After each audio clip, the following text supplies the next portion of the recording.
नमस्कार, MB news देख रहे हैं आप और मैं हूं आपके साथ प्रियव्रत दीक्षित। तो उत्तर प्रदेश की राजनीति में इस बार जनता ने दल बदल राजनीति को बिल्कुल भी नकार दिया है। उत्तर प्रदेश विधानसभा चुनाव में कई बातें ऐसी रहीं जिन्होंने सबको चौंका दिया है और सबक भी दिया है। चुनाव से ठीक पहले 21 विधायक दल ने दल बदल किया था, तो वहीं लेकिन इनमें से सिर्फ 4 ही जीत दर्ज कर सके।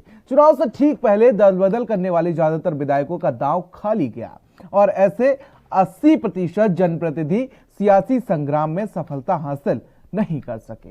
दल बदल कर कई राजनीतिक दलों के हाथ थामने वाले इन 21 विधायकों में से सिर्फ 4 को ही जीत नसीब हुई है। पाला बदलने वाले इन विधायकों में से 9 बीजेपी जबकि 10 सपा के टिकट पर चुनाव मैदान में उतरे थे। 2 विधायक ने अपना दल यस और बीआईपी के टिकट पर चुनाव लड़ा था, लेकिन प्रमुख नेताओं को हार का सामना करना पड़ा। उनमें उत्तर प्रदेश के पूर्व मंत्री स्वामी प्रसाद मौर्य और धर्म सिंह सैनी के अलावा बरेली के पूर्व महापौर सुप्रिया एरन शामिल हैं। ये नेता चुनाव के ऐन समय से पहले समाजवादी पार्टी में शामिल हो गए थे। जब इस तरह नेता दल बदलते हैं तो इनमें विचारधारा नहीं, अवसरवाद भूमिका निभाता नजर आता है। इनमें किसी पार्टी की विचारधारा से जुड़ाव या पसंद नहीं होती। आज के दौर में दल बदल के पीछे अवसरवाद शब्द ज्यादा प्रभावी दिखाई दे रहा है, तो वहीं इससे बृहद और सूक्ष्म स्तरों पर देखा जाना चाहिए। बड़े स्तर पर यदि एक प्रत्याशी किसी विशेष दल के साथ अनुकूल स्थिति महसूस करता है, तब ऐसी स्थिति में वह दल बदल सकता है।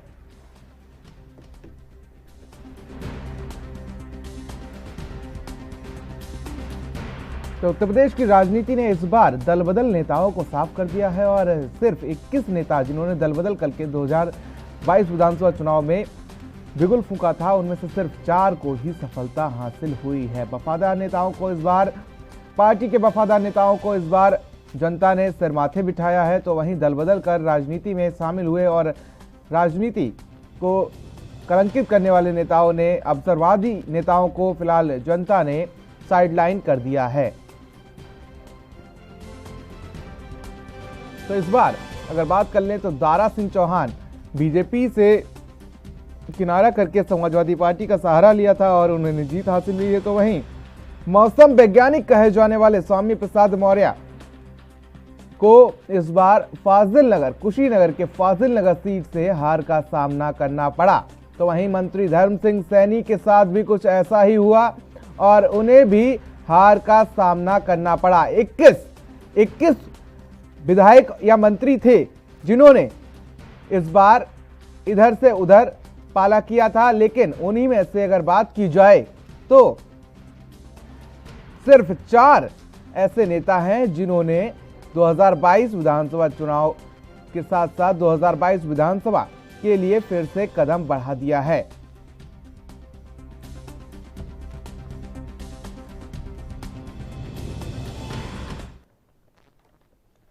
तो उत्तर प्रदेश की राजनीति इस बार बेहद ही दिलचस्प होने वाली है, क्योंकि अगर बात की जाए तो 21 नेता ऐसे थे 2022 विधानसभा चुनाव में जिन्होंने दल बदल कर सत्ता को इधर से उधर कर और एक दूसरी पार्टी पर टिकट लिया था, और अब उनमें से 21 की बात कर ले तो सिर्फ 4 ही नेता सफलता हासिल कर पाए। फिलहाल आज इसी पर चर्चा करते हैं, तो हम पैनल हमारे साथ मौजूद है, परिचय करा देते हैं आपका। राहुल आनंद हमारे साथ है, बीजेपी से मौजूद है। आशीष चौधरी हमारे साथ समाजवादी पार्टी से मौजूद है, साथ ही राजनीतिक विश्लेषक और वरिष्ठ पत्रकार के तौर पर अरविंद विद्रोही जी हमारे साथ मौजूद है। आप तीनों का बहुत बहुत स्वागत है एनबी न्यूज पर।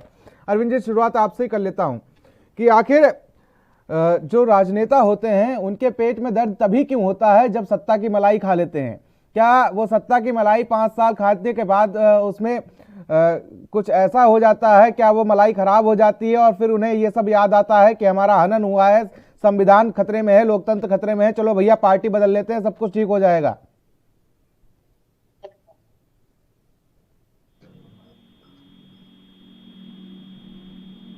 अरविंद जी, आवाज पहुंच रही है आप तक?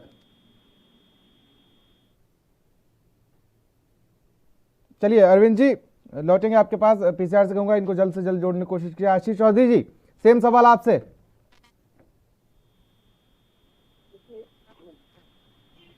ऐसा नहीं है, जो मुझे लगता है कि जो लोग जमीन पे काम करते हैं, जनता उन्हें सर माथे पर दुख बैठाने का काम करती है, और जो जमीन पे उतर का काम नहीं किया, जनता के बीच में सुख दुख में उनके नहीं पहुंचा, तो उधर कहीं ना कहीं जनता नकारने का काम जरूर करती है। तो कहीं ना कहीं जैसे हम लोग चुनाव हारे तो हारने जो हारता और जब एक बार ठोकर लगती है तो मुझे कहीं ना कहीं सीख मिलती है। तो उसका ये प्रमुख कारण है कि अब उन नेताओं का बोलबाला अब नहीं रहेगा जो नेता केवल चौराहे पे या अपने कार्यालय बैठ के जनता की समस्या सुनते थे। अब जनता के बीच में जब हम वोट मांगने जाते हैं तो जीतने के बाद भी हमें जाना पड़े। अगर हम नहीं जाते हैं तो दोबारा मुझे नहीं लगता कि वो जनता जिताने आती। बहुत कम ऐसे नेता हैं जो दोबारा अगर जनता के बीच में नहीं गए तो वो जीत पाए। तो मुझे भी चाहिए कि जब हम 5 साल जनता के बीच में जाते हैं और वोट मांगते हैं तो मुझे भी लगता है कि 5 साल में जाते हैं वोट मांगकर जीत के आते हैं तो जनता में बराबर नियंत्रण भी जाती है। मुझे अब ये नहीं लगता, मुझे वो सोचना चाहिए कि हम चुनाव जीत गए विधायक बन गए। उनको ये सोचना चाहिए कि हम एक नौकर बन गए, जनता के नौकर। जब ये नेता, अब कोई भी नेता ऐसा जब सोचेगा कि हम जनता ने मुझे नौकरी दी है तब मैं दोबारा जीत सकता हूँ। कोई भी एक गवर्नमेंट जॉब वाला हो या प्राइवेट जॉब वाला, सुबह 8 बजे ऑफिस जाता, रात में शाम को 5-6 बजे आता, तो ऑफिस में उसका एक नाम होता है। या कोई व्यापारी होता, सुबह 10 बजे 8 बजे शटर खोलता दुकान के सामने। बिल्कुल बिल्कुल तो आशीष, लोग उसे बिल्कुल जान आशीष, पहचान बिल्कुल बनते, आशीष उसे जी लोग लौटेंगे आपके पास, लेकिन ब्रेक पर जाने से पहले अरविंद विद्रोही जी से फिलहाल सवाल कर लेते हैं कि अरविंद जी, ब्रेक पर आने के बाद आपके पास लौटेंगे और आपसे पूछेंगे कि आखिर 5 साल तक सत्ता की मलाई खाने के बाद नेताओं के पेट में तभी दर्द क्यों होता है जब उन्हें अपना जनाधार खोता हुआ लगता है। ब्रेक पर आने के बाद आपसे जवाब लेंगे।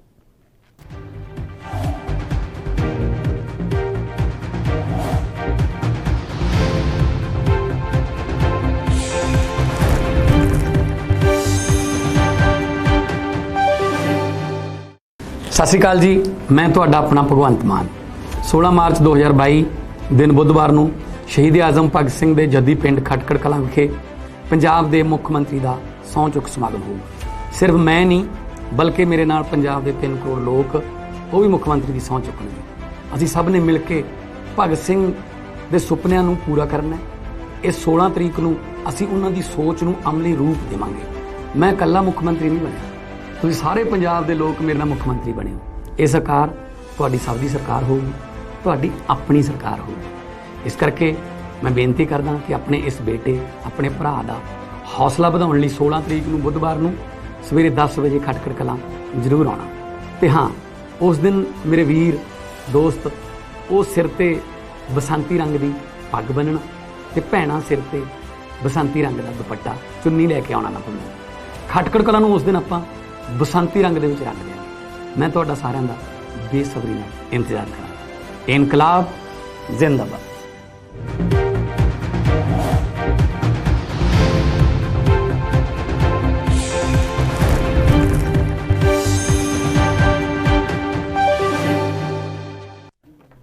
ब्रेक के बाद आप सभी का स्वागत है। चर्चा पर वापस आते हैं। तीनों मेहमान हमारे साथ बने हुए हैं और सीधे चलते हैं अरविंद विद्रोही जी के पास। अरविंद विद्रोही जी, मेरा सवाल ब्रेक पर जाने से पहले था कि जिस तरीके से सत्ता की मलाई 5 सालों तक खाने के बाद नेताओं के पेट में आखिर तभी दर्द क्यों होता है जब उन्हें अपना जनाधार खोता हुआ दिखता है।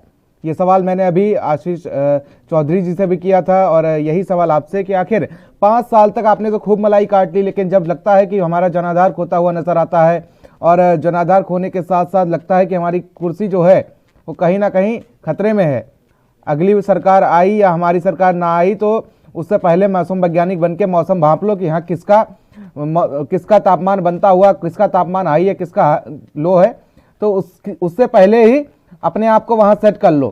लेकिन इस बार जनता ने उन्हें भी नकार दिया है। अरविंद जी, इस प्रवृत्ति के लोग जो होते हैं वो लोभी प्रवृत्ति के लोग होते हैं। वो और क्योंकि लोकतांत्रिक देश में वो राजनीतिक प्रक्रिया में रहते हैं, विधायक, मंत्री, सांसद चुने जाते, तो उनकी इच्छा ये रहती है कि वो जनप्रतिनिधि बने या सत्ता में रहे। सत्ता में तो ऐसे लोग देखते हैं कि सत्ता में वो निश्चित रूप से कोई लाभ नहीं मिल रहा है। बार चुनाव में देखने को मिला कि जिन लोगों ने कई नेताओं ने कहा कि मलाई नहीं, दूसरे लोग मलाई खा ले रहे थे, तो ये दर्द उनका निकला कि सत्ता की जो है नहीं खाने को मिल रही है। तो जो लोग सत्ता के लोभ में मलाई खाने की इधर से उधर जाएंगे उनको जनता को चुनाव हरा ही देना चाहिए। और हम लोग हारे भी हैं और हमारा डेमोक्रेसी जो है लोकतंत्र स्वस्थ और समृद्ध हो रहा है, उसको नतीजों से समझा जा सकता है। जो जातीय गठबंधन था, जातीय था, भेदभाव की राजनीति थी, वो धीरे धीरे खत्म हो रही, जातियां इस चुनाव में टूट चुकी हैं। डॉक्टर राम मनोहर लोहिया सूत्रवाद था कि जाति तोड़ो समाज जोड़ो, वो लोकतंत्र की इस व्यवस्था में जो जातियां टूट गई और समाज जुड़ रहा है। कोई भी ऐसी जाति नहीं है जिसने जो है प्रत्याशियों को, मतलब दोनों जो मुख्य गठबंधन थे सबको वोट दिया है, किसी ने किसी को। हाँ, ये बात अलग है, अभी कुछ लोगों ने धर्म और जाति के नाम पर वोट दिया है, लेकिन उस तबके में भी लोगों ने काम के आधार पर वोट दिया है। आपको देखिए, जो डाटा आए हैं उस डाटा में बहुत आश्चर्यजनक रूप से, जो किसी के गले में नहीं उतर रहा है अभी भी, 8% मुस्लिम वोटर भारतीय जनता पार्टी को वोट दिया है।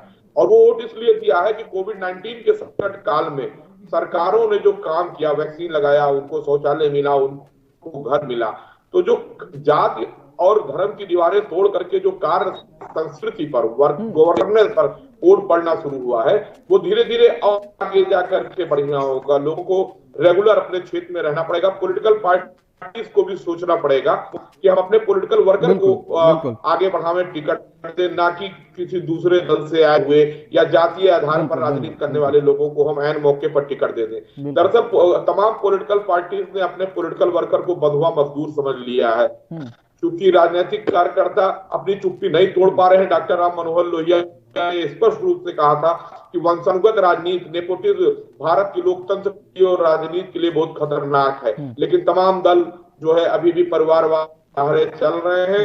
सबसे बड़ा दुर्भाग्य है कि उस राजनीतिक दलों में जो संघर्ष के कार्यकर्ता हैं, जमीनी कार्यकर्ता हैं, वो भी मन मसोस के रह जाते हैं। उनका हक छीन करके सत्ता में मलाई खाए 5 साल के लोग खाए लोगों को आके टिकट दे दिया जाता है। ऐसा चुनाव में हुआ। बिल्कुल अरविंद जी, लौटेंगे आपके पास, लेकिन बिल्कुल लौटेंगे अरविंद जी, लेकिन राहुल आनंद हमारे साथ बीजेपी से मौजूद है, डिबेट में जोड़ लेते हैं। राहुल आनंद जी, 2 लोगों से वही सवाल कर चुका हूं, सेम सवाल अगर आपसे करूं तो आपका जवाब मैं लेना चाहूंगा। ये होती है कि जो उत्तर प्रदेश के अंदर जो उत्तम जनता ने उन्नत प्रदेश बनाने के लिए जो सर्वोत्तम सरकार को चुना है, इसके बहुत सारे पीछे इस चुनाव के पीछे बहुत सारे असामाजिक तत्व भी लगे थे। और जो सवाल आपने किया, जिसमें लोग एक पार्टी से दूसरे पार्टी में जाते हैं, क्योंकि जब चुनाव का जब आगाज हो जाता है तो लोगों का आना जाना, राजनीतिक सियासी सफर शुरू हो जाता है। जो लोगों ने भाजपा का साथ छोड़कर भाजपा को डैमेज करने की कोशिश की, वो आज कहीं के नहीं ठहरे।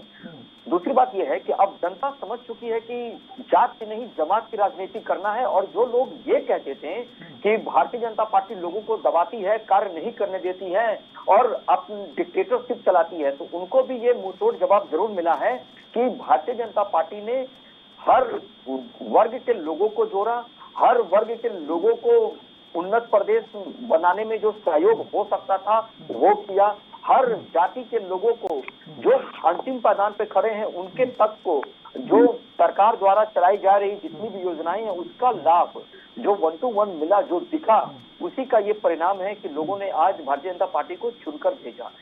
योगी जी ने एक बात बड़ा ही स्पष्ट कहा है चुनाव जीतने के बाद भी कि जो काम करेगा वो सत्ता में रहेगा, जो नहीं करेगा तो इसमें भी वो विधायक हैं जो चुनकर आए हैं, जिनकी रेटिंग पहले खराब हुई है, उनको भी इस वक्त काम करना पड़ेगा। तो जो काम पे जो बल देने की जो बात की जा रही है, आपने देखा होगा कि हर कोई जब भी चुनाव में जाते थे तो किस किस प्रकार की भाषा और अमर्यादित भाषा का प्रयोग प्रशासनिक अधिकारियों के लिए भी किए जा रहे थे। तो जनता ने देखा और ये तय किया कि अगर जात से उठकर जमात की अगर बात की जाए और विकास की बात की जाए तो भारतीय जनता पार्टी को ही मुखर होकर सत्ता में आना है। और आज तब जाकर एक जो स्वर्णिम विकास की जो विचारधारा जो हम चर्चा करते आए हैं ये फलित होगा। जो लोग ये कहा करते थे कि ये बुलडोजर बाबा है, तो जनता ने उसी बुलडोजर बाबा को आगे बढ़ाया जो अवैध कब्जा कर बैठे थे उनको तोड़ने के लिए। ये आप सही तरीके से ले सकते हैं इन बातों को या फिर दोहरी तरीके से इसको परिभाषित कर सकते हैं, ये आपके ऊपर निर्भर करता है। लेकिन जो एक मिनट भाई, एक बात और मैं कहूंगा कि जो जातीय समीकरण की जहां तक बात आती थी वो सारी चीजें अब टूट गई है। अब उत्तर प्रदेश उन्नत प्रदेश बनेगा और यही आगे चलेगा। चलिए आशीष चौधरी जी हमारे साथ मौजूद हैं समाजवादी पार्टी से। आशीष जी, आखिर इल्जाम वही हुआ जिसका हम सबको अंदेशा था कि दल बदल के नेता आ रहे थे। समाजवादी पार्टी को ऐसा लग रहा था कि हमारे लिए ये कोयले की खान से हीरा निकल के आ रहे हैं, लेकिन वो कोयला ही निकल गए आखिर में आते आते। 21 नेता ऐसे हैं, बीजेपी से सपा में गए, सपा से बीजेपी में गए, और उसके बाद उनमें से सिर्फ चार लोग ऐसे हैं जो आज सत्ता की मलाई चाट रहे हैं। लेकिन अब इसके लिए एक छोटे से ब्रेक के लिए रुकेंगे और ब्रेक के बाद आपसे जवाब लेंगे।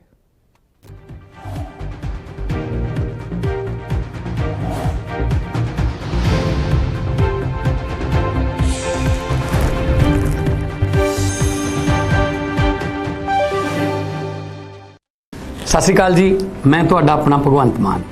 16 ਮਾਰਚ 2022 ਦਿਨ ਬੁੱਧਵਾਰ ਨੂੰ ਸ਼ਹੀਦ ਆਜ਼ਮ ਭਗਤ ਸਿੰਘ ਦੇ ਜੱਦੀ ਪਿੰਡ ਖਟਕੜ ਕਲਾਂ ਵਿਖੇ ਪੰਜਾਬ ਦੇ ਮੁੱਖ ਮੰਤਰੀ ਦਾ ਸਹੁੰ ਚੁੱਕ ਸਮਾਗਮ ਹੋਊਗਾ। ਸਿਰਫ ਮੈਂ ਨਹੀਂ ਬਲਕਿ ਮੇਰੇ ਨਾਲ ਪੰਜਾਬ ਦੇ 3 ਕਰੋੜ ਲੋਕ ਉਹ ਵੀ ਮੁੱਖ ਮੰਤਰੀ ਦੀ ਸਹੁੰ ਚੁੱਕਣਗੇ। ਅਸੀਂ ਸਭ ਨੇ ਮਿਲ ਕੇ ਭਗਤ ਸਿੰਘ ਦੇ ਸੁਪਨਿਆਂ ਨੂੰ ਪੂਰਾ ਕਰਨਾ ਹੈ। ਇਸ 16 ਤਰੀਕ ਨੂੰ ਅਸੀਂ ਉਹਨਾਂ ਦੀ ਸੋਚ ਨੂੰ ਅਮਲੀ ਰੂਪ ਦੇਵਾਂਗੇ। ਮੈਂ ਇਕੱਲਾ ਮੁੱਖ ਮੰਤਰੀ ਨਹੀਂ ਬਣਿਆ, ਤੁਸੀਂ ਸਾਰੇ ਪੰਜਾਬ ਦੇ ਲੋਕ ਮੇਰੇ ਨਾਲ ਮੁੱਖ ਮੰਤਰੀ ਬਣੇ ਹੋ। ਇਹ ਸਰਕਾਰ ਤੁਹਾਡੀ ਸਭ ਦੀ ਸਰਕਾਰ ਹੋਊਗੀ, ਤੁਹਾਡੀ ਆਪਣੀ ਸਰਕਾਰ ਹੋਊਗੀ।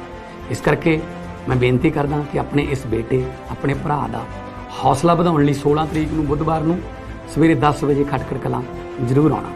ਤੇ ਹਾਂ, ਉਸ ਦਿਨ ਮੇਰੇ ਵੀਰ ਦੋਸਤ ਉਹ ਸਿਰ ਤੇ ਬਸੰਤੀ ਰੰਗ ਦੀ ਪੱਗ ਬੰਨਣਾ ਤੇ ਭੈਣਾਂ ਸਿਰ ਤੇ ਬਸੰਤੀ ਰੰਗ ਦਾ ਦੁਪੱਟਾ ਚੁੰਨੀ ਲੈ ਕੇ ਆਉਣਾ ਨਾ ਭੁੱਲਣਾ। ਖਟਕੜ ਕਲਾਂ ਨੂੰ ਉਸ ਦਿਨ ਆਪਾਂ ਬਸੰਤੀ ਰੰਗ ਦੇ ਵਿੱਚ ਰੰਗ ਦਿਆਂਗੇ। ਮੈਂ ਤੁਹਾਡਾ ਸਾਰਿਆਂ ਦਾ ਬੇਸਬਰੀ ਨਾਲ ਇੰਤਜ਼ਾਰ ਕਰਾਂਗਾ। ਇਨਕਲਾਬ ਜ਼ਿੰਦਾਬਾਦ।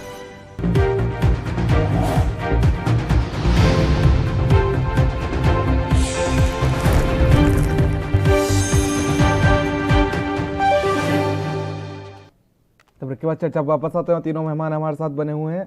आशीष चौधरी जी, अगर बात कर ली जाए तो आज पार्टी सत्ता से गई, कल हमारा दम घुटने लगा, लोकतंत्र खतरे में आ गया, लोकतंत्र का हनन हो गया, हमारे अधिकारों का हनन हो गया, गरीबों की नहीं सुनी जा रही, पिछड़ों की नहीं सुनी जा रही। भाई अगर आज ऐसा है तो आपको 10 दिन पहले से ही क्यों नहीं ऐसा अंदेशा होना लगा? भाई अगर ऐसा था तो कम से कम 10 दिन पहले से इसका अंदेशा होने लगा होता। एकदम से तो कोई ऐसी बीमारी हो नहीं जाती कि भैया घुटन महसूस होने लगी, तमाम चीजें एकदम से सामने आ गई, हम पार्टी छोड़ रहे हैं, टाटा बाय बाय, खत्म, हमारा सब चला गया मामला। तो ऐसे इसके बावजूद भी आप चिर परिचित थे उनकी छवि से, लेकिन फिर भी आपने शामिल कर लिया। और अंधे जो हुआ वो हमारे भी सामने है और आपके भी सामने है कि उनकी क्या छवि थी। 4 बार वो विधायक रह चुके हैं, मंत्री रह चुके हैं, और उसके बावजूद भी अब फाजिल नगर से उनको हार का सामना करना पड़ा। और शायद कुछ अंदेशा ये भी है कि अखिलेश यादव उन पर एक बार फिर से भरोसा जता दें, अपनी जीती हुई सीट दे दें और वहां से उनको करहल से एक बार फिर से विधानसभा पहुंचाने में कामयाब हो जाएं। खुद के बलबूते पर तो ना सही, लेकिन हो सकता है इस बार अखिलेश यादव के बलबूते पर करहल से सपा के सीट पर लड़ लें और फिर से वो विधानसभा पहुंच जाएं। तो मैं आपको बताना तो हार जीत दो, अगर कोई सिक्का हम उछालते हैं हेड और टेल, कोई 2 में से एक ही आए। प्रयास हम सारी पार्टियां करते कि हम सत्ता में आए, हम अच्छा काम करें, अच्छे लोगों को लाएं, अच्छे लोगों को जोड़ें, और अच्छे से अच्छा कोई नहीं चाहता कि सरकार में जाए। प्रयास सबका रहता और सब करने का प्रयास करते, और कोई सक्सेस हो जाता, कोई सक्सेस नहीं होता, किसी में कमियां रह जाती, किसी का जो सोचने का करने का तरीके में कमियां हो जाती, उसकी कमी के कारण चुनाव हार जीत लगे रहते हैं। रही माननीय मंत्री जी की बात जब कर रहे हैं तो यहाँ डिप्टी सीएम भी चुनाव हारे, भाजपा के कई बड़े बड़े मंत्री चुनाव हारे हैं, तो कहीं न कहीं उनके अंदर भी कमियां रही होंगी, वो भी सुधारने का प्रयास करेंगे। समाजवादी पार्टी आज हारी है तो कहीं न कहीं हम लोगों में कमियां थी, या हम लोगों को जनता को समझ नहीं पाए, या जनता को हम लोग अपनी बातों से अपने जो घोषणा पत्र उसको समझा नहीं पाए, इसका प्रमुख कारण होगा। जो भी कमियां रही हम लोग उस पर वर्क कर रहे हैं, कार्य कर रहे हैं, और महीने 2 महीने पे इस पे हम लोग पूरे विधानसभाओं से रिपोर्ट आ जाएगी, और जो कमियां आप लोगों को पत्रकार के माध्यम से, जनता के माध्यम, सारे लोगों के माध्यम से सब पता कर रहे हैं कौन सी क्या कमियां रही पार्टी की, उन कमियों को दूर किया जाएगा और विपक्ष में मजबूती के साथ लोकतंत्र को बचाने के लिए हम फिर लड़ाई लड़ने का प्रयास करेंगे और हार जीत लगी रहती है, ईश्वर चाहेगा तो फिर हम आगे आएंगे।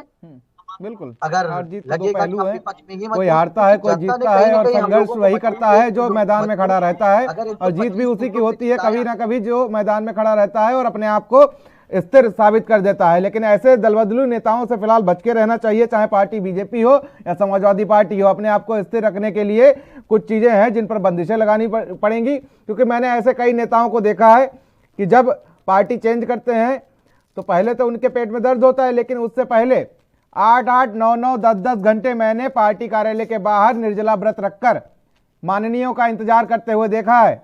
अरविंद विद्रोही जी,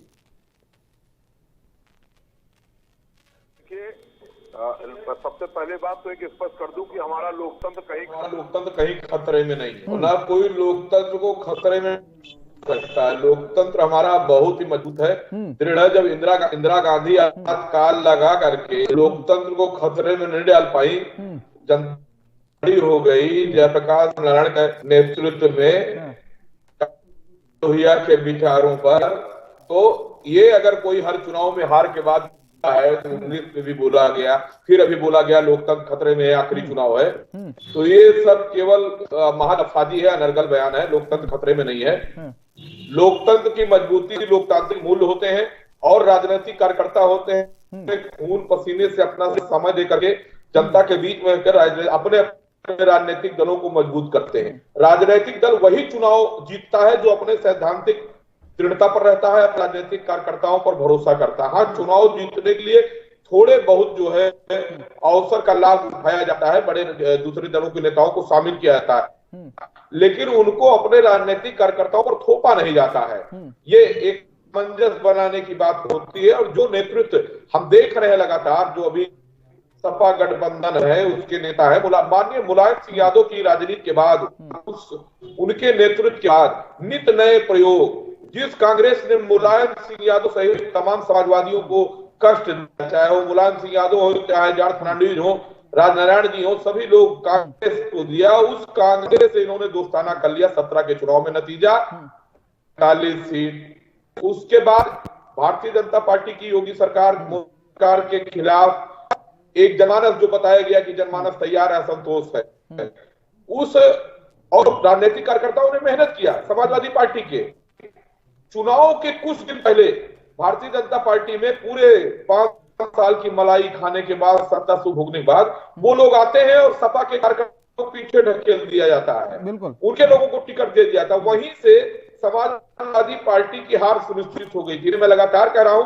समाजवादी पार्टी 140 सीटों से ऊपर अपने आप पा रही थी। इन नेताओं के आने से, इनके बयान से समाजवादी पार्टी का नुकसान हुआ है। समाजवादी पार्टी के कार्यकर्ता हतोत्साहित हुए हैं। अरविंद जी, एक चीज और भी है, शायद इस बार जो कांग्रेस का हास्य हुआ है, जिस तरीके से कभी 70 सालों तक देश में राज किया है और 32 साल पहले वो यूपी में भी देखने को मिली थी, एक झलक आई थी कांग्रेस की, तो इस बार जिस तरीके से महिला सशक्तिकरण को लेकर शक्तिहीन होती हुई कांग्रेस नजर आई, क्योंकि जो दिग्गज थे, जो वरिष्ठ नेता थे, जिन पर भरोसा था कि हाँ ये जीत सकते हैं, उनको साइडलाइन करके सिर्फ महिला सशक्तिकरण पर जोर दिया प्रियंका गांधी ने, और जोर ऐसा दिया कि बिल्कुल कमजोर हो गई। जितने चरण हो सकते हैं विधानसभा चुनाव में, 7 चरण थे यूपी में विधानसभा चुनाव में, बसपा और कांग्रेस दोनों मिलकर उतनी सीटें भी नहीं ला पाई। देखिए, निसंदेह हमको तथ्यों पर ध्यान होना होगा। योगी सरकार के खिलाफ सबसे पहले जो है मुखरित आवाज अगर दिया तो प्रियंका गांधी सोनभद्र के मामले में, और वहीं से उत्तर प्रदेश में ट्विटर और सोशल मीडिया केवल सक्रिय विपक्ष जमीन पर भी सक्रिय होना शुरू हुआ। लेकिन उत्तर प्रदेश की जो अभी भी जातीय जकड़न की और केवल भाजपा हराओ की राजनीति है। एक मुद्दा यह भी है कि भाजपा हराना है, चाहे कोई विपक्षी दल जितना बढ़िया काम कर ले, जितना मुद्दा बढ़िया ला दे, उसकी गिनती नहीं है, भाजपा को हराना है। तो जो भाजपा के हराने के नाम वोटिंग हुई है, उसका खामियाजा कांग्रेस को भुगतना पड़ा नहीं। कांग्रेस की नेता प्रियंका गांधी के मुद्दे, उनकी नियत और उनकी सक्रियता किसी से कम नहीं थी, अखिलेश से भी ज्यादा थी। लेकिन चूंकि उनका संगठन जो है बिल्कुल लचर था, बिल्कुल एक बिल्कुल अरविंद जी, निष्क्रिय और अरविंद फोटो जी लौटेंगे आपके पास, लेकिन राहुल आनंद जी एक सवाल आपसे है कि आज जो नेता बीजेपी छोड़ दे, मैं उसको मानता हूं कि सिद्धांतों के चलते उसने बीजेपी छोड़ी है। जो नेता आज समाजवादी पार्टी छोड़ दे, मैं उसको मानूंगा कि उसने अपने सिद्धांतों के चलते बीजेपी छोड़ी है, समाजवादी पार्टी छोड़ी है। तो फिलहाल इस पर जवाब आपसे लूंगा, लेकिन यहां रुकेंगे छोटे से ब्रेक के लिए।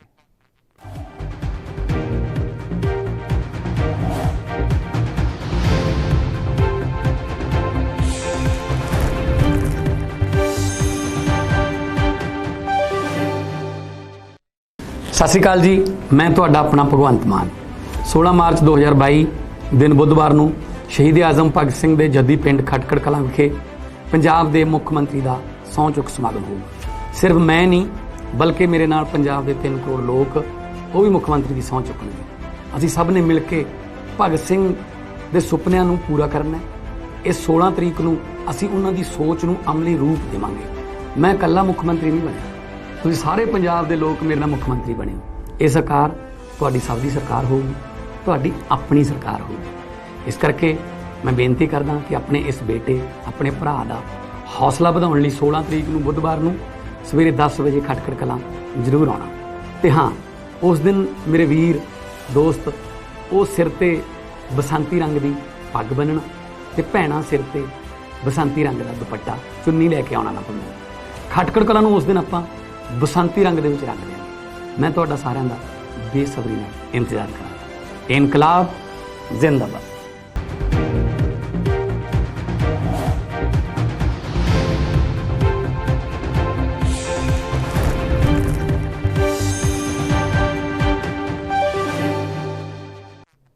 तो ब्रेक के बाद आप सभी का स्वागत है। तो दल बदल की राजनीति जो है उत्तर प्रदेश विधानसभा चुनाव 2022 आते आते बिल्कुल पूरी तरीके से सक्रिय हो चुकी थी और जो नेता दल बदल रहा था तो उसे ऐसा लग रहा था कि अब हम विधायक बने ही बैठे हैं, यहाँ कुछ नहीं हो पाएगा, अगले दूसरी पार्टी में चलते हैं, वहां से टिकट मिल जाएगी और वहां से टिकट मिलने के बाद सीधे ही हम विधानसभा पहुंच जाएंगे। राहुल आनंद जी, सवाल मेरा ब्रेक पर जाने से पहले यह था और आपसे मैंने कहा था कि जिस तरीके से जो नेता अगर जिसके सिद्धांतों समझौता नहीं कर सकता, वो नेता इस समय बीजेपी छोड़ दे तो मैं उसको तब मान लूंगा कि नेता हाँ इसके सिद्धांतों के चलते इसने समझौता नहीं किया और बीजेपी छोड़ दी, क्योंकि आगे 5 साल की मलाई जो काटनी है।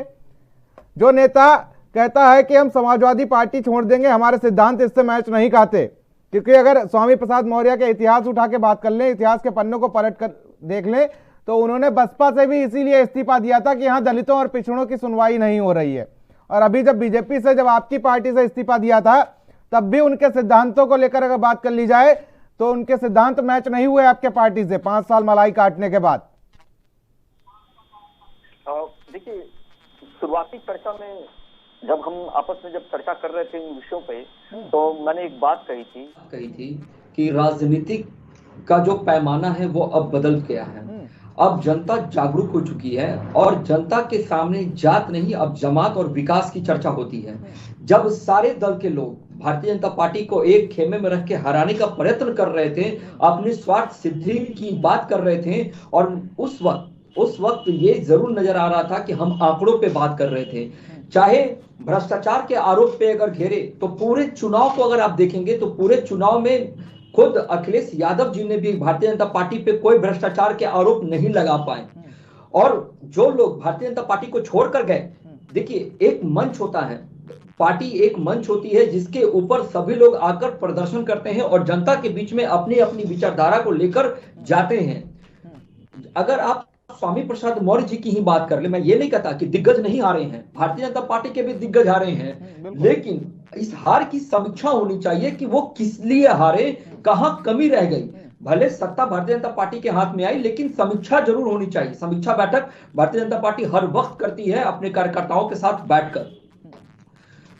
दूसरी बात, अगर इसके ऊपर हम प्रकाश डालें तो देखेंगे कि जिस प्रकार के आरोप स्वामी प्रसाद मौर्य जी ने लगाया, भाजपा पे लगाया, भाजपा पार्टी का नेतृत्व कौन करती थी, जहां उन्होंने दलित और पिछड़ों की बात की, भारतीय जनता पार्टी को भी सेम कैटेगरी में खड़ा किया, लेकिन वो अपने प्रतिष्ठे पे भी सवाल उठा लिए, क्योंकि भारतीय जनता पार्टी ने उन पर भरोसा किया था और उनको श्रम और रोजगार संसाधन विभाग दिया गया था, के प्रतिष्ठा पर उन्होंने स्वयं प्रश्न उठाया था, तो जनता ने देखा और समझा कि जब ये उस मंत्रालय को नहीं संभाल पाए तो फिर जनता को क्या संभालेंगे। और जो कास्ट बैरियर की जो हम बात करते हैं, वो कास्ट बैरियर टूट गया है लोगों में। अब लोगों में ये डर बैठ गया है विपक्षी पार्टियों में कि कैसे भारतीय जनता पार्टी को मुस्लिम वर्ग का भी वोट मिल रहा है।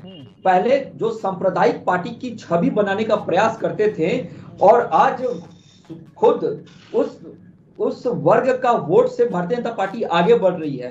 तो जो सुरक्षा की जो गारंटी की बात हम कर रहे थे महिलाओं को लेकर खास करके, वहां कहीं ना कहीं सम्मान मिलता नजर आया है।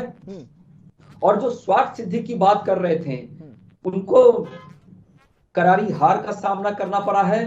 और यूपी चुनाव की अगर हम बात करें, चारों पार्टियों को लेकर जो लोग लड़ रहे थे, और जो स्वार्थ सिद्धि के लिए सीट की बंटवारा करके यहां तक कि मंत्रिमंडल तक का भी चयनित कर लिया गया था। जो समाजवादी पार्टी के साथ जो लोगों ने हाथ मिलाया था, वो डिप्टी सीएम मांग लिया था।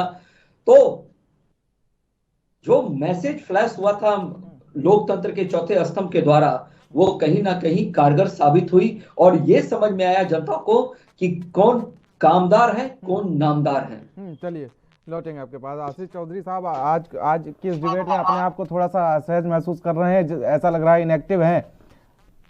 चौधरी साहब बार बार जमाई ले रहे हैं डिबेट में, थोड़ा सा इनएक्टिव हैं। एक सवाल आपसे ले लेता हूं कि आखिर जिस तरीके से एक बार तो स्वामी प्रसाद मौर्य अभी हार का स्वाद चखी चुके हैं, अभी ताजा ही है, उनके जख्म भी नहीं भरे होंगे, लेकिन एक बार फिर से ये कयास लगाए जा रहे हैं कि अखिलेश यादव की जो सीट, उन्होंने कहा कि अखिलेश यादव जब विधायक पद से इस्तीफा देंगे, विधानसभा से इस्तीफा देंगे, विधायक चुने गए हैं और सांसद, उन्होंने कहा कि हम लोकसभा में मजबूत होना चाहते हैं और हम सांसद बने रहना चाहते हैं। तो कयास लगाए जा रहे हैं कि स्वामी प्रसाद मौर्य का जो सफर है वो फाजिल नगर टू करहल होने वाला है।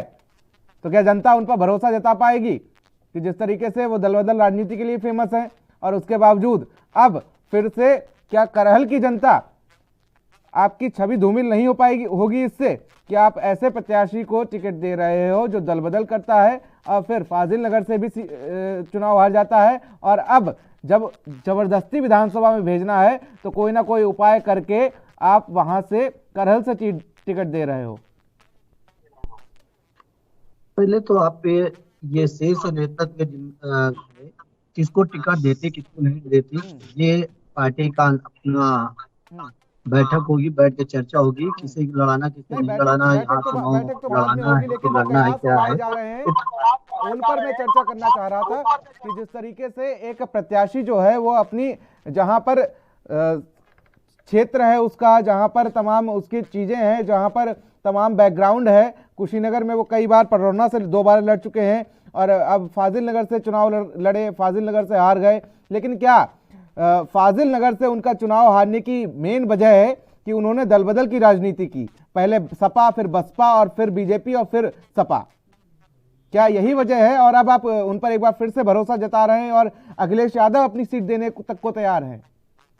नहीं, ये तो आप भी समझ रहे हैं, सब लोग भी समझ रहे हैं, अगर राष्ट्रीय अध्यक्ष भी अपनी सीट से किसी को लड़ा रहे हैं तो ये पार्टी को वो चुनाव जीतेगा, क्योंकि जो वोट का मार्जिन है बहुत, और चुनाव वो समाजवादी पार्टी के एक खाते में जाएगी। और बाकी चीजों को सीटों पे जो चर्चा चल रही समाजवादी पार्टी हारी है, तो ये सच है, इसमें कोई छिपी चीज नहीं है, समाजवादी पार्टी हारी है। लेकिन समाजवादी पार्टी पूरे जोर शोर से मंथन करने पे चालू कि कहाँ पे हम लोगों को कमियां थी, कौन सी कमी ऐसी थी जिसके कारण चुनाव लड़े, और सबका सहयोग लिया जा रहा है। उसमें आपके पत्रकार बंधु लोग भी शामिल है, उनसे भी सहयोग मांगा जा रहा है, उनसे भी पूछा जा रहा है हार के कारण हमारे क्या है, कौन सी ऐसी कमी जो रह गई जिसको हम सुधारने का प्रयास करें और भविष्य में आप समाजवादी पार्टी बहुत मजबूत बने।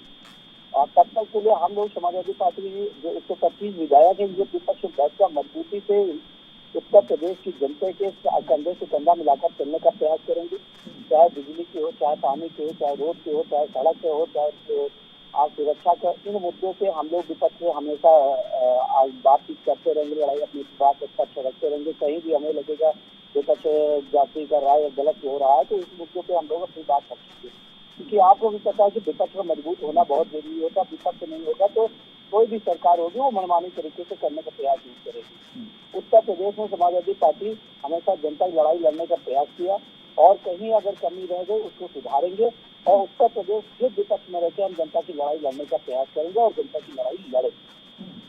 अरविंद विद्रोही जी को रुक कर लेते हैं। अरविंद विद्रोही जी, इस बार मौसम वैज्ञानिक भी फेल हो गए, जाति के ठेकेदार भी फेल हो गए, धर्म सिंह सैनी भी फेल हो गए, स्वामी प्रसाद मौर्य भी फेल हो गए, रोशनलाल वर्मा भी फेल हो गए। तमाम ये बड़े चेहरे हैं जिनके नाम के आगे ठप्पा लग गया है फेल होने का।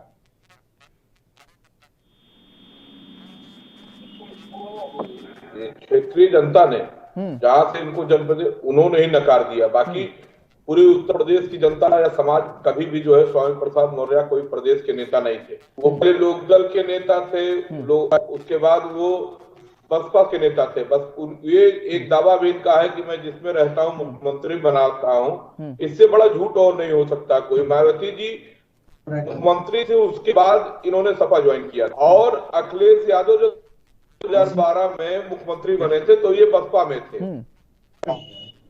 2014 के बाद 17 के पहले जब इन्होंने ज्वाइन किया तो पूरे देश में मोदी लहर हो गई थी। ये खुद मोदी लहर की सवारी करके 17 में जो है विधायक बने और इन्होंने मंत्री पद का। अभी ये सबको मालूम था कि योगी सरकार के खिलाफ मजबूत लड़ रही है। 19 के बाद माहौल बना था और इनको वैज्ञानिकों के अंदाजा हुआ कि शायद जो है सरकार बन रही है, तो इन्होंने किया एक जगह से दूसरी जगह जो है छलांग लगाई। लेकिन छलांग लगा करके इन्होंने नुकसान कर दिया समाजवादी पार्टी का, समाजवादी पार्टी के कार्यकर्ताओं को। समाजवादी पार्टी पर बिल्कुल बिल्कुल अरविंद जी, एक जिक्र मैं करना चाहूंगा कि जिस तरीके से एक मंत्री साहब राजस्थान सरकार में तो ऐसे थे, मैं नाम नहीं लेना चाहूंगा, लेकिन उन्होंने सीधे कह दिया कि हम तो भैया उधर ही जाते हैं जिधर सरकार बनती हुई दिखाई दे रही। फिलहाल आपसे चर्चा जारी रहेगी, यहां रुकेंगे छोटे से ब्रेक के लिए।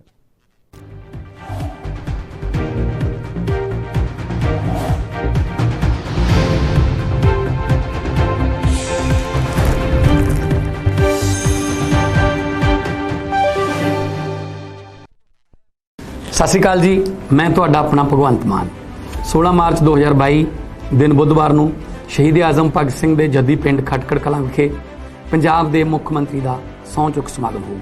ਸਿਰਫ ਮੈਂ ਨਹੀਂ ਬਲਕਿ ਮੇਰੇ ਨਾਲ ਪੰਜਾਬ ਦੇ 3 ਕਰੋੜ ਲੋਕ ਉਹ ਵੀ ਮੁੱਖ ਮੰਤਰੀ ਦੀ ਸਹੁੰ ਚੁੱਕਣਗੇ। ਅਸੀਂ ਸਭ ਨੇ ਮਿਲ ਕੇ ਭਗਤ ਸਿੰਘ ਦੇ ਸੁਪਨਿਆਂ ਨੂੰ ਪੂਰਾ ਕਰਨਾ ਹੈ। ਇਸ 16 ਤਰੀਕ ਨੂੰ ਅਸੀਂ ਉਹਨਾਂ ਦੀ ਸੋਚ ਨੂੰ ਅਮਲੀ ਰੂਪ ਦੇਵਾਂਗੇ। ਮੈਂ ਇਕੱਲਾ ਮੁੱਖ ਮੰਤਰੀ ਨਹੀਂ ਬਣਿਆ, ਤੁਸੀਂ ਸਾਰੇ ਪੰਜਾਬ ਦੇ ਲੋਕ ਮੇਰੇ ਨਾਲ ਮੁੱਖ ਮੰਤਰੀ ਬਣੇ ਹੋ। ਇਹ ਸਰਕਾਰ ਤੁਹਾਡੀ ਸਭ ਦੀ ਸਰਕਾਰ ਹੋਊਗੀ, ਤੁਹਾਡੀ ਆਪਣੀ ਸਰਕਾਰ ਹੋਊਗੀ। ਇਸ ਕਰਕੇ ਮੈਂ ਬੇਨਤੀ ਕਰਦਾ ਕਿ ਆਪਣੇ ਇਸ ਬੇਟੇ ਆਪਣੇ ਭਰਾ ਦਾ ਹੌਸਲਾ ਵਧਾਉਣ ਲਈ 16 ਤਰੀਕ ਨੂੰ ਬੁੱਧਵਾਰ ਨੂੰ ਸਵੇਰੇ 10 ਵਜੇ ਖਟਕੜ ਕਲਾਂ ਜ਼ਰੂਰ ਆਉਣਾ। ਤੇ ਹਾਂ, ਉਸ ਦਿਨ ਮੇਰੇ ਵੀਰ ਦੋਸਤ ਉਹ ਸਿਰ ਤੇ ਬਸੰਤੀ ਰੰਗ ਦੀ ਪੱਗ ਬੰਨਣਾ ਤੇ ਭੈਣਾਂ ਸਿਰ ਤੇ ਬਸੰਤੀ ਰੰਗ ਦਾ ਦੁਪੱਟਾ ਚੁੰਨੀ ਲੈ ਕੇ ਆਉਣਾ ਨਾ ਭੁੱਲਣਾ।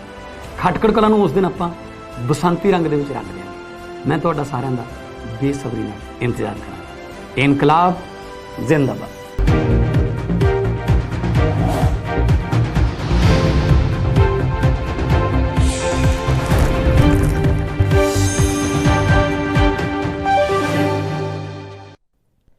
ब्रेक के बाद आप सभी का चर्चा में स्वागत है। अरविंद विद्रोही जी के पास मैं चलूं, लेकिन उससे पहले एक जिक्र करना चाहूंगा कि राजस्थान सरकार में एक मंत्री थे, उन्होंने खुले मन से ऐलान कर दिया कि हम तो उधर ही जाना चाहेंगे जिधर सत्ता बनती है, जिधर सरकार बनती है, जिधर जनता रुख अपनाती है। हम तो सीधे तौर पर उन्होंने मीडिया में ऐलान कर दिया खुले मन से कि हमारा हाल जो है वो मौसम वैज्ञानिक वाला है। हम पहले ही भांप लेते हैं कि किधर सरकार बनती जा रही है और किधर हमें जाना है, किधर हमें अपने अगले 5 साल सुरक्षित रखने में। नाम नहीं लेना चाहूंगा, लेकिन शायद यूपी की राजनीति में इस बार वही मौसम वैज्ञानिक फेल होते हुए नजर आए हैं। विद्रोही साहब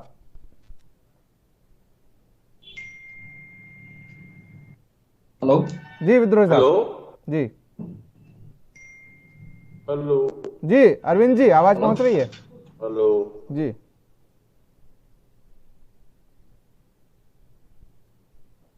चलिए अरविंद जी लौटेंगे आपके पास। पीसीआर से कहूंगा इनको जोड़ने की कोशिश की जाए जल्द से जल्द। राहुल आनंद जी, सेम सवाल आपसे कि इस बार वही मौसम वैज्ञानिक जो हैं वो फेल होते हुए नजर आए हैं। इस बार उनकी भविष्यवाणी कामयाब नहीं हुई है। इस बार बारिश जो है वो मौसम वैज्ञानिक के हिसाब से नहीं हुई है। इस बार बारिश जो है वो कहीं तराई क्षेत्र में ना होने के चलते डेजर्ट में हो गई है, अगर मौसम वैज्ञानिक के हिसाब से बात कर लें तो।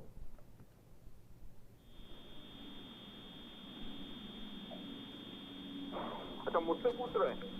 जी राहुल आनंद जी,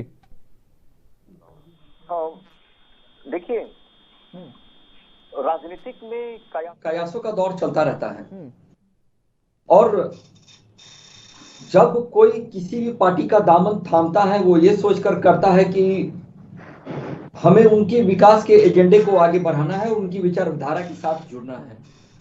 लेकिन आमतौर पे अगर देखा जाए तो ये एक फैशन का दौर हो गया है कि हम उसी के साथ सटेंगे ताकि राजनीतिक सुख भोग सकें। आपने देखा होगा कि वेस्ट बंगाल में बहुत सारे लोगों ने हमें छोड़ा और हमारा दामन थामा, लेकिन जनता का जो फैसला होता है वो सर्व आंखों पे होता है, सलाखों पे होता है, जिसको ना हम नकार सकते हैं ना आप नकार सकते हैं। लेकिन लोकतंत्र की जो बातें करते हैं, जो लोकतंत्र में की आस्था पे जो प्रश्न उठाते हैं, वैसे लोग जो अभिव्यक्ति की आजादी का उदाहरण तो देते हैं लेकिन संविधान को खतरे में बार बार बताते हैं, उन सब के लिए ये उत्तर प्रदेश का चुनाव इस प्रकार से बनकर आया था कि उत्तर प्रदेश से ही दिल्ली का रास्ता तय होता है और सारी पार्टियों ने अपनी जी तोड़ मेहनत की थी और सारी ताकतों को झोंक दिया था। लेकिन फिर भी मैंने जब पहले भी आपसे चर्चा किया था तो मैंने एक बात कही थी जिससे मैंने बड़ा मुखर होकर बताया था कि लड़ने का मजा तभी आता है जब आपके सामने आपका विरोधी मुखर रहे। बिल्कुल। तो जब हम राष्ट्रीयता की बात करते थे और जब एक एक जनमानस की बात हम करते थे तो उस समय मैसेज फ्लैश किया जाता था विपक्ष के माध्यम से कि भारतीय जनता पार्टी से फल्ला फल्ला फल्ला वर्ग नाराज। अगर हम बात करें इसकी दूसरे तरफ की अगर बात करें तो जो आत्मविश्वास और आत्मसम्मान की जनता को दिलाया गया है, जो हम पे प्रश्न उठाते थे आज वो कहीं के नहीं है। इसीलिए शायद आज जब हमारे साथ चर्चा में जो भी समाजवादी पार्टी की तरफ से जो चेहरा सम्मिलित हुए हैं चौधरी जी, वो आज कुछ कहने की स्थिति में नजर नहीं आ रहे हैं। वो उत्तर प्रदेश की जो गुंडागर्दी हुआ करती थी उस पे जब बुलडोजर चलता था तो लोग कहते थे कि यूपी सिर्फ और सिर्फ डंडा चलाना जानते हैं। विश्वास और भरोसा पाकर सत्ता में जब सरकार आई साबित करता है कि काम को सबने सराहा। जो लोग मौसम वैज्ञानिक का काम करते हैं वो घटना घटी है, राजस्थान में भी घटी है और अन्य प्रदेशों की मैं करता हूँ, वो आने वाले समय में हाशिए के शिकार हो जाते हैं। जिस प्रकार से उत्तर प्रदेश के अंदर लोगों ने दामन छोड़ा और दूसरे को पकड़ा, वो आज हाशिए पे है, वो कहीं के नहीं है। इसलिए समर शेष है नहीं पाप का भागी व्याघ्र, जो तटस्थ है समय लिखेगा उनके भी अपराध। बिल्कुल। चलिए बिल्कुल अरविंद विद्रोही जी के रुख कर लेते हैं। अरविंद विद्रोही जी, जैसे आरपीएन सिंह बीजेपी में शामिल हुए उसके बाद कहीं ना कहीं स्वामी प्रसाद मौर्य की जिंदगी में एक तरीके से भूचाल सा आ गया था। अगर बात कर ली जाए तो पडरौना से वो दावेदार थे, लेकिन लगा कि पडरौना पर वो थोड़े से कमजोर पड़ रहे हैं तो उन्हें उनके गृह क्षेत्र फाजिल नगर भेज दिया गया। लेकिन वहां से भी वही हुआ जो पडरौना के लिए जिसकी आशंका जताई जा रही थी। प्रसाद मौर्य की हार आरपीएन सिंह के कारण और अजय लल्लू भी हारे हैं तो आरपीएन सिंह के प्रभाव के कारण। वही आरपीएन सिंह का जो समर्थक उनके अगर उनकी जातगत बात करें तो वो भी और जो उनके प्रभाव के लोग थे उन्होंने उत्तर प्रदेश के पूर्वांचल के करीब 13 जनपदों में अपनी भूमिका निभाई है। और जब आप रिजल्ट पर जाएंगे तो आप देखेंगे कि जो है जो हार जीत का हुआ है उसमें बड़ी भूमिका जो है आरपीएन सिंह के लोगों की भी रही है। इसमें चुनाव को जब आप गहन विश्लेषण करेंगे तब आपकी नजर जाएगी जो लाभार्थी समूह की चर्चा हुई पूरे चुनाव में। तो लाभार्थियों में केवल ये नहीं है, अभी लोग मैं कल से देख रहा हूं कि बहुत से लोग समाजवादी पार्टी के और गठबंधन के लोग ये टिप्पणी कर रहे हैं कि लाभार्थी का मतलब केवल राशन नहीं, ऐसा नहीं है। लाभार्थी का मतलब कानून व्यवस्था पर जिसको लाभ मिला। बुलडोजर के पक्ष में और विपक्ष में लोग हुए, कुछ जो लोग बुलडोजर के माध्यम से माफियाओं पर कार्रवाई के समर्थक थे और दूसरे लोग थे कि नहीं भाई कार्रवाई नहीं होनी चाहिए। इसी तरह डेवलपमेंट का जो स्ट्रक्चर हुआ उसमें इस तरह होना चाहिए। तो हर मुद्दे पर विभाजन रेखा हुआ। बिल्कुल बिल्कुल बिल्कुल। अरविंद जी आवाज नहीं पहुंच रही आप तक। आपकी आवाज़ नहीं पहुंच रही है। चलिए, आशीष चौधरी हमारे साथ समाजवादी पार्टी से मौजूद हैं। आशीष चौधरी जी, आखिर ऐसे दल बदल वाले नेताओं पर कब तक विश्वास जताएंगे आप, और आखिर ऐसे ही 22 के बाद 27, 27 के बाद 32 और इन सभी चीज़ों पर फिलहाल आप मंथन करते रहेंगे? फिलहाल यहाँ रुकेंगे छोटे से ब्रेक के लिए, और ब्रेक के बाद आपसे जवाब लेते हैं।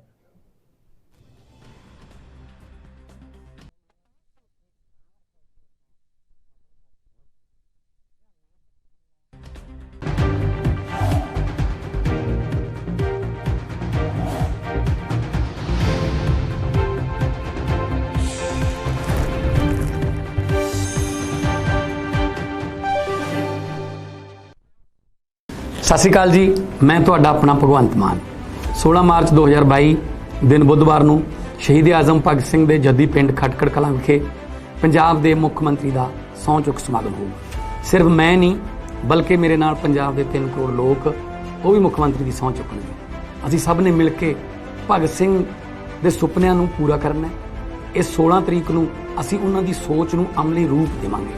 ਮੈਂ ਇਕੱਲਾ ਮੁੱਖ ਮੰਤਰੀ ਨਹੀਂ ਬਣਿਆ, ਤੁਸੀਂ ਸਾਰੇ ਪੰਜਾਬ ਦੇ ਲੋਕ ਮੇਰੇ ਨਾਲ ਮੁੱਖ ਮੰਤਰੀ ਬਣੇ ਹੋ। ਇਹ ਸਰਕਾਰ ਤੁਹਾਡੀ ਸਭ ਦੀ ਸਰਕਾਰ ਹੋਊਗੀ, ਤੁਹਾਡੀ ਆਪਣੀ ਸਰਕਾਰ ਹੋਊਗੀ। ਇਸ ਕਰਕੇ ਮੈਂ ਬੇਨਤੀ ਕਰਦਾ ਕਿ ਆਪਣੇ ਇਸ ਬੇਟੇ, ਆਪਣੇ ਭਰਾ ਦਾ ਹੌਸਲਾ ਵਧਾਉਣ ਲਈ 16 ਤਰੀਕ ਨੂੰ ਬੁੱਧਵਾਰ ਨੂੰ ਸਵੇਰੇ 10 ਵਜੇ ਖਟਕੜ ਕਲਾਂ ਜ਼ਰੂਰ ਆਉਣਾ। ਤੇ ਹਾਂ, ਉਸ ਦਿਨ ਮੇਰੇ ਵੀਰ ਦੋਸਤ ਉਹ ਸਿਰ ਤੇ ਬਸੰਤੀ ਰੰਗ ਦੀ ਪੱਗ ਬੰਨਣਾ ਤੇ ਭੈਣਾਂ ਸਿਰ ਤੇ ਬਸੰਤੀ ਰੰਗ ਦਾ ਦੁਪੱਟਾ ਚੁੰਨੀ ਲੈ ਕੇ ਆਉਣਾ ਨਾ ਭੁੱਲਣਾ।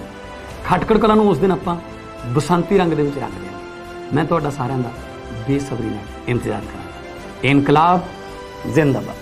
अब ब्रेक के बाद चर्चा में आप सभी का स्वागत है। तीनों मेहमान हमारे साथ बने हुए हैं। आशीष चौधरी को रुक कर लेते हैं, लेकिन उससे पहले आशीष चौधरी जी, एक सवाल मेरा है कि तारीख तो मुझे खैर नहीं याद है, लेकिन वो शायद 14 जनवरी के आसपास का समय था जब सपा और बीजेपी दोनों में खलबली मची हुई थी, क्योंकि सपा की तरफ टूट टूट कर सितारे आ रहे थे और बीजेपी की तरफ से टूट टूट कर सितारे जा रहे थे। सपा में खुशी की लहर थी तो वहीं बीजेपी में चिंताओं की लहर थी कि भैया अब क्या होगा, विधानसभा चुनाव कैसे निपटा जाएगा। नेता तो टूट टूट के जा रहे हैं। जो हमारी विधानसभा 2017 से 2022 विधानसभा चुनाव की जो हमारी मजबूती थी वो टूट टूट कर धीरे धीरे समाजवादी पार्टी में जा रही है। अब हम चुनाव कैसे लड़ेंगे, ये भी एक अहम विषय था, ये गंभीर विषय था उस समय। आशीष चौधरी साहब, ये गंभीर विषय था, लेकिन शायद वो तारीख 14 के आसपास है, 14 जनवरी के आसपास, जब स्वामी प्रसाद मौर्य ने आपके साथ जुड़े थे और 14 विधायक और भी उनके साथ आ गए थे धीरे धीरे टूट टूट के। जो मलाई, सत्ता की मलाई चाटने के बाद आपके साथ आ गए थे और उन्हें लग रहा था कि अब हमारे अधिकारों का हनन हो रहा है, अब हम बच जाएंगे और अब कहीं ना कहीं हम सुरक्षित हैं, ऐसा लग रहा था।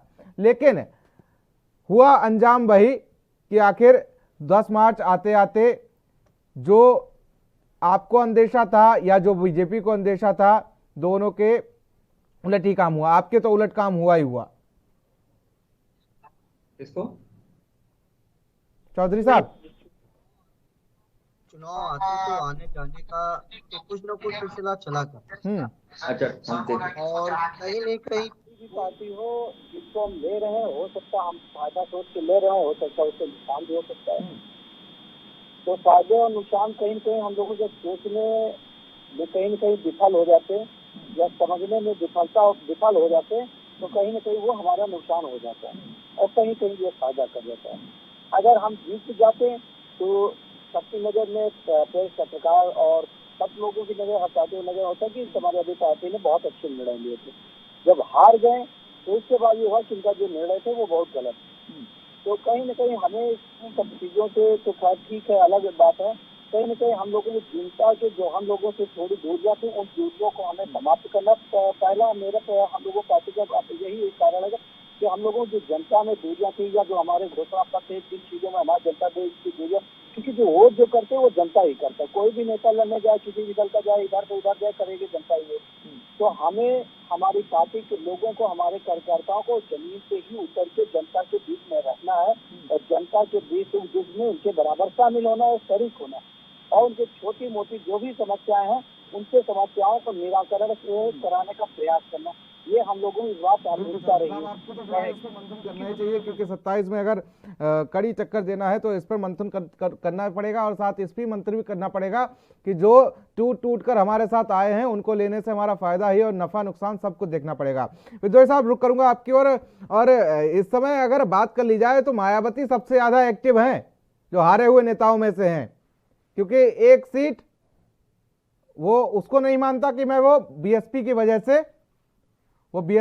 से जीती है, वो एक सीट जो है उमाशंकर रसोड़ा वाले, तो मैं नहीं मानता हूं कि वो बीएसपी की वजह से जीती है। उमाशंकर का जो कद और परिचय है वो हम सभी उससे वाकिफ हैं। तो इस समय मायावती जो है यूपी की राजनीति में चर्चित हैं, जो उन्हें 6 महीने पहले या साल भर पहले समाजवादी पार्टी की तरह होनी चाहिए, तो शायद वो आंकड़ा 1 नहीं होता, उसमें सिपड़ 0 लगा होता और पिछली बार की तरह अच्छी खासी लड़ जाती मायावती।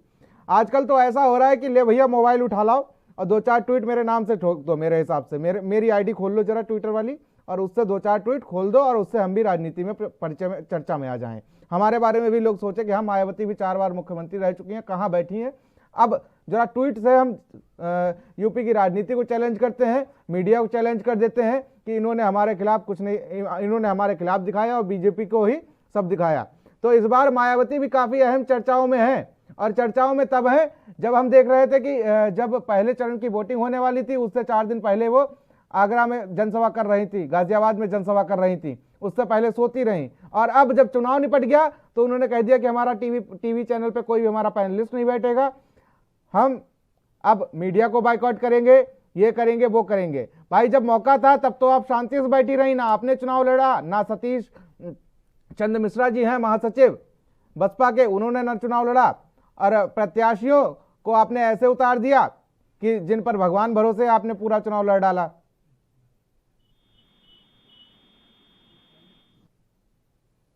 आप अपनी स्ट्रेटजी क्या बनाते हैं? और मायावती 0 सीट थी लोकसभा में 10 हो गई और अभी 1 है, और भारतीय जनता पार्टी भी 2 सीटें थी लोकसभा की, और देखिए 2014 के बाद लगातार सरकार बना रही है। तो मुख्य चीज होता है कि आप पर जो पार्टी आपकी बनी है, जिस विचारधारा पर वो क्या करते हैं। मानवर कांसीराम ने पार्टी बनाई तो उन्होंने शोषित, दलित और वंचित तबके को ध्यान में रख करके बात की थी, और उन्होंने कहा था सबको इंपावरमेंट करना, पॉलिटिकल इंपावरमेंट, सोशल इंपावरमेंट से पॉलिटिकल इंपावरमेंट तक। उस लड़ाई को डेंट इसलिए लग रहा है कि नरेंद्र मोदी की भी पॉलिटिक्स वही है, गुजरात से लेकर के अभी तक वही पार्टी। और सबसे बड़ी खूबी क्या है नरेंद्र मोदी और अमित शाह की राजनीति में कि उन्होंने देश के जितने महामानव थे, जितने विचारक थे, चाहे वो सोशलिस्ट मूवमेंट के रहे हो, चाहे बहुजन के मूवमेंट रहे हो, चाहे दीनदयाल उपाध्याय, श्यामा प्रसाद मुखर्जी का उनका अपना है, उन्होंने उनको अडॉप्ट कर लिया। डॉक्टर से आमदनी दुगने करने का किसानों का, उस पर वो काम कर रहे हैं, नदियां साफ कर रहे हो, डॉक्टर लोहिया का वो उस पर कर रहे हैं, जाति तोड़ के समाज जोड़ने की जो बात कही थी उस पर उन्होंने काम शुरू कर दिया। इसी तरह शोषित और वंचित वर्ग को जो अधिकार देने की बात थी, राहत देने की बात मानवर कांसीराम की थी, उसको हमने देखा कि कोविड-19 के समय में कैसे उन्होंने राशन दिया। तो जो महापुरुष है देश के, जो विचारक रहे, युग दृष्टा रहे हो, चाहे डॉक्टर राम मनोहर लोहिया रहे हो, चाहे कांसीराम दीनदयाल उपाध्याय, आप उनके विचारों को अगर अनुसरण करने लगेंगे, उनको अनुपालन कर देंगे, और सबसे बड़ी बात है आप उसको अपने डिलीवरी करके प्रचार तंत्र में कार्यकर्ताओं के बूते उसको समझा ले जाएंगे, तो जो जनता का प्यार स्नेह आपको वोट के रूप में मिलेगा। इसलिए मैं कह रहा हूँ कि बहुत चुनौती है। अभी तो इंटरव्यू में डॉक्टर राम मनोहर लोहिया को और जॉर्ज फर्नांडीज को नरेंद्र मोदी जी ने स्वीकारा, और उन्होंने स्पष्ट रूप से कहा कि अगर ये सब काम करना समाजवादी होना तो मैं भी समाजवादी हूँ। और योगी आदित्यनाथ लगातार डॉक्टर लोहिया का नाम लेते हैं, जेपी नड्डा ने लिया। तो अभी तो समाजवादी पार्टी के पास सबसे बड़ी चुनौती है कि मुलायम सिंह यादव के संघर्षों को समझे, और डॉक्टर राम मनोहर लोहिया, जयप्रकाश नारायण, जॉर्ज फर्नांडीज, जिन लोग को याद करिए, ये लोग तो नाम नहीं लेते हैं, ये लोग तो स्वामी प्रसाद मौर्य का नाम लेते हैं, ओपी राजभर का नाम लेते हैं, इनके लिए तो मुलायम सिंह भी को घर बैठा दिया। मुलायम सिंह का अभी भी बिल्कुल विद्रोही साहब, ये कहीं ना कहीं समाजवादी पार्टी के लिए चिंता का विषय है कि उन्होंने मुलायम सिंह को साइडलाइन कर दिया, और महज 2 या 3 रैलियों में वो हमें देखने को मिले थे। फिलहाल आप तीनों मेहमानों का हमारे साथ इस चर्चा में बने रहने के लिए बहुत बहुत शुक्रिया। तो फिलहाल जिस तरीके से अगर बात की जाए तो उत्तर प्रदेश 2022 विधानसभा चुनाव संपन्न हो चुका है। एक बार फिर से बीजेपी ने बढ़त बना ली है और 273 सीटों पर जीत दर्ज करके समाजवादी पार्टी को कड़ी शिकस्त दी है। हालांकि लेकिन इसमें दल बदल करने वाले राजनेताओं का काफी अहम रोल रहा है, जो समाजवादी पार्टी 125 सीटों पर सिमट गई है। क्योंकि अगर बात कर ली जाए तो लगभग 21 विधायक या नेता ऐसे थे जिन्होंने चुनाव से पहले समाजवादी पार्टी से वो बीजेपी में गए या बीजेपी से वो समाजवादी पार्टी में गए, लेकिन उनमें से अगर बात की जाए तो सिर्फ 4 और 4 नेताओं को कहीं ना कहीं जीत हासिल हुई है। तो फिलहाल आज की इस खास चर्चा में मेरे साथ इतना ही। देश और दुनिया की अहम खबरों के लिए बने रहिए एनवी न्यूज के साथ। नमस्कार।